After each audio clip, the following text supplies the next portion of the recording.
আপনি এরকম বলতে পারেন না। আগে শেখ হাসিনা এইভাবে কথা বলতো। শেখ হাসিনা সবচেয়ে বড় এলিশন ছিল বিএনপির এগেনস্টে কথা বলতো।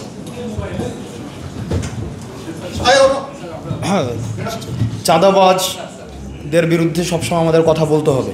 যারা চাঁদাবাজ, যারা মামলাবাজ, যতই ইয়া হোক, শেষ করে এটা তো শালীনতা হইল না। আমরা তো আপনাদের কাছ থেকে শালীনতা, ভদ্রতা, আমি তো শিষ্টাচার প্রত্যাশা করি। একজন কথা বললে আরেকজন, মানে একজন কথা বললে আরেকজন কথা বলতে হয় না, মানে এটা মিনিমাম যদি আপনার এই সেন্সটা না থাকে আমি খুব দুঃখিত। মানে একজন কথা বললে আরেকজন কথা বলতে হয় না, এই ভদ্রতাটাই আপনারা শিখেন নাই। এই ভদ্রতাটাই আপনারা, আমি আপনাদের একটা ম্যানার শিখে আপনাকে, আমি একটা ম্যানার শিখে আপনাকে। একজন কথা বললে আরেকজন কথা বলতে হয় না। একজন কথা বললে, আমি জানতে চাই, একজন কথা বললে আরেকজন কথা বলতে হয় না। আপনি বললেন আপনার কাছ থেকে আমরা শিখবো, কেন এখানে ইনভাইট করা হয়েছে এটা আগে আমাকে এক্সপ্লেইন করতে হবে। আপনার কাছ থেকে আমরা শিখবো, কিন্তু আপনি যদি এইভাবে একটা প্রোগ্রামের একটা না, আপনি এইভাবে কথা বলতে পারেন না।